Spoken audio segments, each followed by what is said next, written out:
Hey guys, what's up? This is Sky Middleton here, and Diane Jordan, as you all know. Um, we are here today to discuss some training tips and tools you guys can use at home during the COVID-19 crisis. And you know, I don't know about you guys, but we're going crazy not being able to train. I mean, the fact that we're sitting this far apart is we're probably breaking the law. So just forgive us, but we put our lives on the line for you. Okay, so the goal here is to try and teach you guys how to get the best and the most out of your training partner while keeping them engaged and having fun and wanting to come back for more. Because that's the truth. The key to success is repetition, and you'll only go back and do it again if you enjoyed it the first, the second, third time, and that's the success of almost anyone. Is making sure you're having fun, because then you don't want to do it again. All right. So first things first, there are rule of threes when we're teaching. Now this is not so much. Well, it can be done both ways. I mean, it could be from you as the bad guy, teaching the move to your training partner, spouse, significant other, loved one, whatever the case might be, or it could be them being the bad guy on you and being not the best bad guy, or not giving the correct indicator. All right. So we're going to give you, and it's beautiful because these three, the rule of threes apply at both directions. Definitely. Right. So the good guy, and for the bad guy. All right. So we're learning how these perfect corrections, these critical corrections that we're going to have to do sometimes with our partners. All right. So let's say, for example, we have your training partner, whoever that might be, and they do something right, for example. Okay.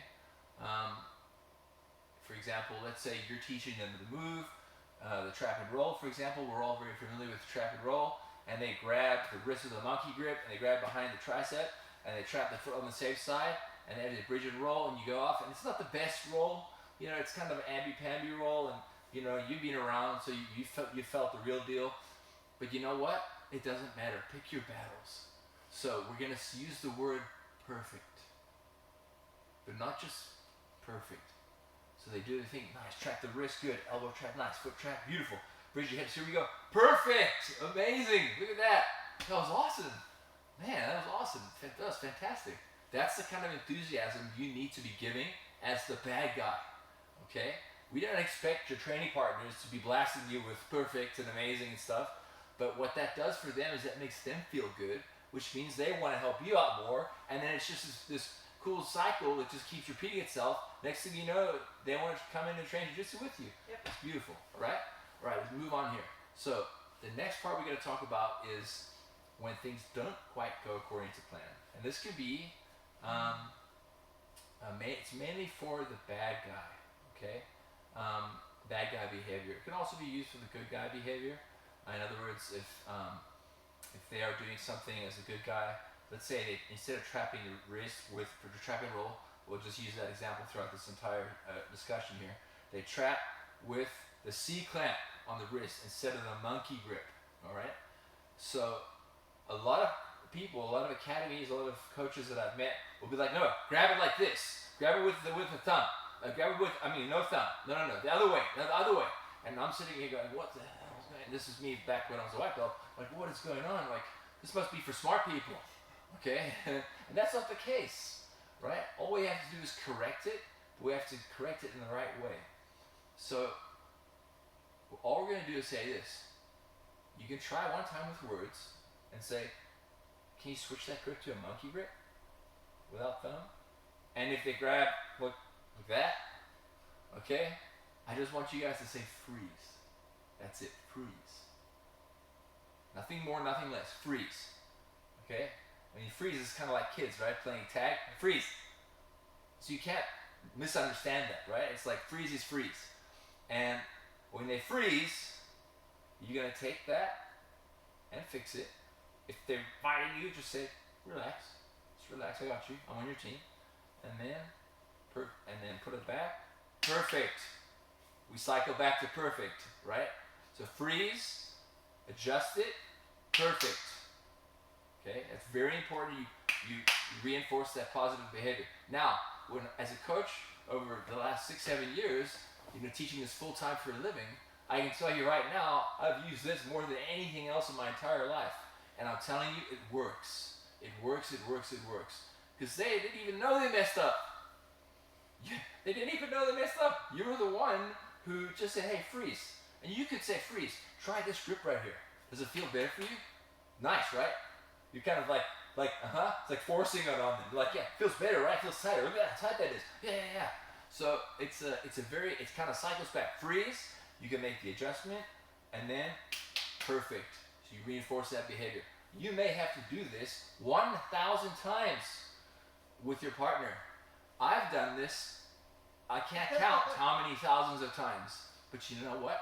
That's my responsibility as a coach, as a teacher, and there are no such thing as bad students, okay? So it's our responsibility, and it's your responsibility to keep your training partner engaged and coming back for more. Otherwise, this COVID-19 thing is gonna just wreck everybody, because we're all gonna be dying to train. Now, if those two don't work, and your good guy, bad guy, whatever the case might be, is not, they're just not, hitting the mark. They're not doing what you want to do. They're not giving you the right indicators, or they're just butchering the move as the good guy. Okay, it happens. We get it. I've seen it before. It's the minority, but it can happen. So, how are we going to fix that? Touch teaching, all right? Touch teaching. No, it's not as bad as it sounds. It's actually exceptionally effective. The most effective. If I could skip the first two, I would. Seriously, the touch teaching is the way to go. It's the way of the dragon. Now, what does that mean? You could try your obviously if they're doing the move all wrong and they're butchering it and they're grabbing the wrist weirdo, whatever the case might be, you would say freeze. You try and fix it, and they just can't. You do this, and then they go back to like this, and whatever the case might be, and you're like, man, like what now? So instead of that, for example, if I'm using Diana as an example here, she's lying out, a little bit further away from the camera. Perfect. Let's change the angle. Let's say she is practicing the trap and roll on me. So I train at Gracie Milwaukee, and of course I've done my reps, and now I want her to get her reps in also. So I'm here, I'm doing your thing, I'm holding her down, giving the correct indicator with enough tension that she needs, and she's grabbing with thumb. Okay. Now you could pick your battles here and say, if you get everything else perfect, boom, boom, boom, boom, just let it go. Give it a couple reps, and then once they found the rhythm, then you can make this little adjustment. Hey, check this out right here. Feel this right here. Touch teaching. Okay? So this is touch teaching. Let's say, for example, they hold the glass of water upside down. We still hold the thing like a glass of water. It's like, man, there's no water in your cup anymore. I don't know how you guys do it. But touch teaching is great. Freeze. Great. Check this out right here. And maybe they'll fight you for a little bit. Just for that. I'm on your team. Right? Oh. Beautiful. Right here. Great. Can you let go of my... So let's say they trap the foot with the foot out and the knee in. Other way. Yes. Perfect. Just relax, please. Let go. Beautiful. Good. We're here. Amazing. Great. Now all we're going to do is bridge up, north, look where you're going, and roll over the shoulder right here. Give it a try. Here we go. Yes. Freeze. Guys, look what happened right here. Let's scoot back just a fraction. I don't know if you guys remember this from your 10-minute intro, but that looked like an amazing trap and roll, right? Diana wasn't doing very much work. She just kind of lifted her hips a little bit, and I did the rest. Why? Because my hook was helping her over. I pulled her over, not her. So talk about touch teaching, you guys. This is critical. It's a critical element. So if they don't respond verbally, we've got to do the touch teaching. That does kind of come into the perfect adjustment and all that, where you're, say, freeze and then fixing it for them and whatnot. But I'm telling you right now, words don't nearly go as far as the kinesthetic feel and awareness that you can generate by touch teaching, all right? Now, one last thing as a bonus. I noticed there was little threes. There is a bonus. If you are trying to drill a move, or have your partner drill a move, you can use a very simple philosophy, a very simple way to communicate the steps. they're involved to do the moves. Some of the moves are, kind of sit outside this box. You'll see when you look through your moves, whether it's one empowered, whether it's master cycle, whatever the case might be, combatives, but verb the noun. So for example, if I was doing my trap and roll solo by myself, so excuse me please 1 second here tonight. So if I was doing, for example, you don't have a partner, okay? You don't have a partner. You don't have a partner. Dang, that sucks. So here's how I'm gonna do my training. I'm visualizing. I'm sitting up, the guy's holding me down. I'm gonna verb the noun. Trap the wrist. Don't forget about the monkey, forget about the C-clamp. Just trap the wrists. Okay, pick your battles. Control the tricep. Trap the foot. Hide the other foot. Bridge my hips. Roll over my shoulder. Block his hips. Block his biceps. And we're good to go. Okay? Verb the noun. Now, what we don't want to do is get into too much. Grab the wrist with thumb over underneath his arm, over the other one. It's too much. It's too much. We want to build those reflexes. We can fix little things like this later down the path because your body's going to have the muscle memory. Okay? But verb the noun is the best way. Now, you want to teach your feel free to join me back here, Diane. Yeah, if you want to teach your training partner, oh my word, talk about the easiest way, verb the noun. Listen, grab my wrist right here. If it's wrong, forget about it. Trap my elbow. Good, beautiful, amazing, perfect. You see the perfect? Here it came up again. Trap my foot. Now, for safety reasons, if it's a safety concern, you already know what that safety concern is. You're going to fix that. That needs attention. But apart from that, just verb the noun. Bridge your hips, roll over your shoulder. Beautiful, amazing. Okay, so positive reinforcement all the way, you guys. You want them coming back for more. Okay? There's one word you're never ever going to say. A couple words. But to generalize, we're going to say no to the negative. We're going to say no to no. No to the word no. Okay, you'll never hear us say the word no here in the academy, ever. Because no implies that they're not doing it right, and they're not right, and they were right because they came in the front door and started training Jiu-Jitsu. And they're right because they're volunteering to be your training partner at home. Absolutely, you guys. So there's never a no involved.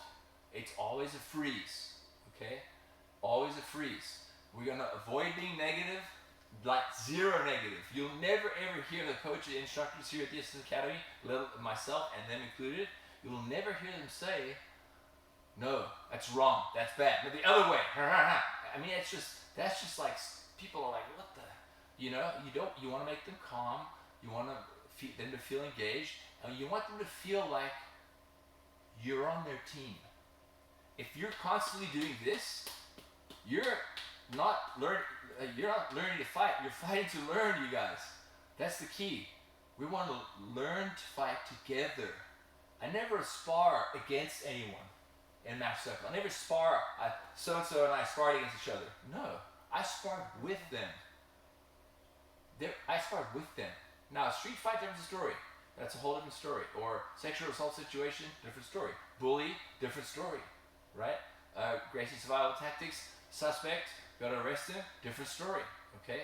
But I spar with my partners. I train with my partners. I spend time with my friends. Do you understand? Very important distinction to make. So, having fun is the key, guys. Say no to negative.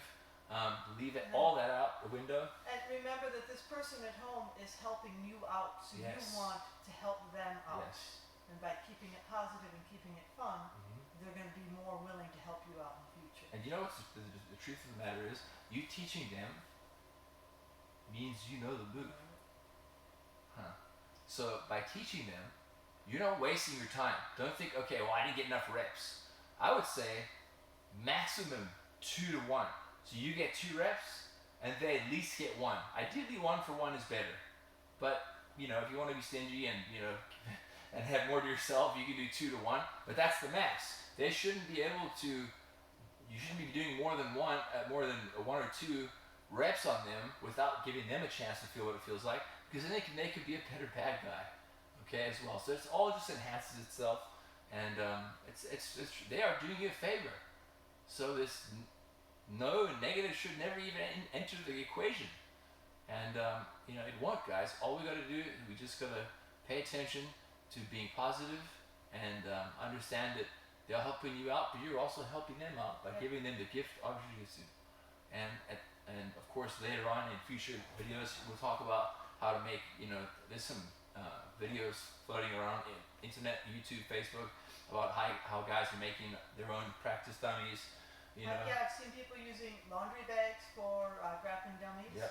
We've seen people make a couple of different ones, some with towels, some with like pool floaties and things like that. So I think we can come up with something here, and we can get you all getting a grappling dummy so you can do this at home. We're gonna, yeah, exactly, guys. And we want you to keep training, and we want you to keep the sword sharp, and we want, most importantly, we want you guys to keep the passion alive and the fire burning.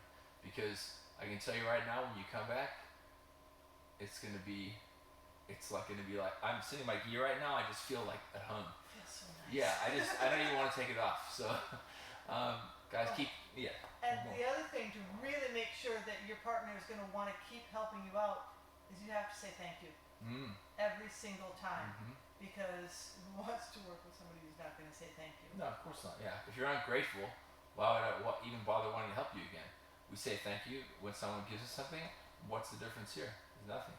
So let's make sure we get it dialed in, you guys, and I want to make sure you guys have fun, your training partners have fun, and remember, say no to the negative. Perfect, freeze, touch, teach, bonus, verb the noun.